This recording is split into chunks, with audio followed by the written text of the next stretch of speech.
ഒരു മെനകെട്ട ദിവസമാണ്. എൻ്റെ അമ്മേ, ഇതാ എൻ്റെ രാജിക്കത്ത് എന്ന് പറഞ്ഞിട്ടൊരു കത്ത് എഴുതി വെച്ചിട്ട് പോകാൻ പറ്റുന്ന ഒരു ജോലിയായിരുന്നു ഇതെങ്കിൽ. രാവിലെ തൊട്ട് എൻ്റെ മോൻ ചൊറിയാണ്, അതനുസരിച്ച് ഞാനും ചൊറിയാണ്. വീടിൻ്റെ അകത്തെ കലുഷിത അന്തരീക്ഷം അതിന്റെ പാരമ്യത്തിലെത്തിയപ്പോൾ എൻ്റെ ഫ്രണ്ട് ക്രിസ്റ്റിയാണ് എനിക്ക് റെക്കമെൻഡ് ചെയ്തത് ഒരു ഔട്ടിങ്. ഞാനൊരു ഡാർക്ക് സീക്രറ്റ് ഇവിടെ സ്പില്ല് ചെയ്യട്ടെ. അന്ന് ആ വീഡിയോ എടുത്ത ദിവസമല്ലേ ഈ വീഡിയോ എടുത്ത ദിവസം എനിക്ക് തോന്നി, എൻ്റെ കർത്താവ്, എനിക്ക് എൻ്റെ പഴയ ലൈഫ് മതിയായിരുന്നു, കൊച്ചും കിണ്ണാകൃതി ഒന്നും വേണ്ടായിരുന്നു എന്ന്. മേഡം വാവ എന്തിയെ? എന്നിട്ട് നല്ല വാവയുടെ കളി അല്ലല്ലോ ഇയാള് കളിക്കുന്നത് കുറച്ചു നേരമായിട്ട്. അതെ അതെ, കുറച്ച് ബുദ്ധി ഉപയോഗിക്കണം.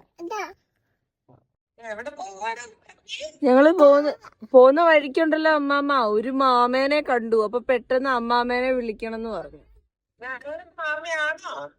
ജേഴ്സിയാന്ന് പറ. അച്ചാസൻ എന്തിയേ? ഇതൊന്നും കാണുന്ന പോലെ അത്ര എളുപ്പമുള്ള കാര്യമല്ല കേട്ടോ.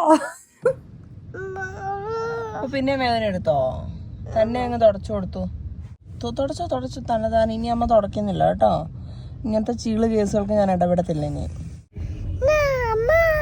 അങ്ങനെ അപകടഘട്ടങ്ങളിൽ എനിക്ക് തുണയാകുന്ന ഒരു തെറപ്പി എന്ന് പറഞ്ഞാൽ റീറ്റെയിൽ തെറപ്പിയാണ്. സോ ഞങ്ങൾ നേരെ സ്റ്റുഡിയോയിലേക്ക് വിട്ടു. ഗുണമോ മെച്ചം, വിലയോ തുച്ഛം. ചെറുക്കം പിള്ളേരുടെ സാധനമാണ് ഞാൻ ശരിക്കും നോക്കേണ്ടത്. പക്ഷെ എൻ്റെ കണ്ണുകൾ എപ്പോഴും മുടക്കുന്നത് പെൺകുട്ടികളുടെ സൈഡിലേക്കാണ്. എനിക്കറിയാതെ അങ്ങോട്ടൊരു അട്രാക്ഷൻ വന്നു പോകും. പണ്ടേ ഞാനിങ്ങനെയാണ്. ഞാൻ കോളേജിൽ പഠിക്കുമ്പോഴേ എൻ്റെ മോൾക്ക് ഡ്രസ്സ് മേടിച്ച് വെച്ച ടീമാണ്. പക്ഷെ എനിക്ക് ഇതുവരെ ആ മോളെ കിട്ടിയിട്ടില്ല. പിള്ളേരെയും കൊണ്ട് ഷോപ്പിങ്ങിന് പോകുന്ന അമ്മമാർക്കും അപ്പന്മാർക്കും ഒക്കെ ഏകദേശം കാര്യങ്ങളുടെ ഒരു കിടപ്പ് വശം പിടികിട്ടി കാണുമല്ലോ. എൻ്റെ മോൻ അവിടെ കിടക്കുന്നു, ഓടുന്നു, ചാടുന്നു, തുള്ളുന്നു, മറിയുന്നു, ചിരിക്കുന്നു, ഒന്നും പറയണ്ട. അങ്ങനെ ഒരു മികച്ച ഷോപ്പിംഗ് അനുഭൂതിയാണ് അവൻ എനിക്ക് സമ്മാനിച്ചത്. എനിക്ക് തോന്നുന്നില്ല ഒരമ്മയ്ക്കും ഫുൾ ടൈം ഈ മദർഹുഡിനെ ഇങ്ങനെ എംബ്രേസ് ചെയ്ത് ചെറിഷ് ചെയ്ത് ദേഷ്യം വരാതെ വട്ടുപിടിക്കാതിരിക്കാൻ പറ്റുമെന്ന്. എന്തായാലും എന്നെ കൊണ്ടാവൂല കേട്ടോ. എനിക്ക് പലപ്പോഴും ഐ ലൂസ് ഇറ്റ്. ഒന്നും കിട്ടിയില്ല. അപ്പം ഞങ്ങൾ വിചാരിച്ചു ഒന്ന് മാക്സിലും പോയി മുങ്ങിത്തപ്പാന്ന്. അപ്പോൾ ഇപ്പം മാക്സിലെ ദൃശ്യങ്ങളാണ്, ഹോട്ട് ഫുട്ടേജസ് ആണ് നിങ്ങൾ കണ്ടുകൊണ്ടിരിക്കുന്നത്.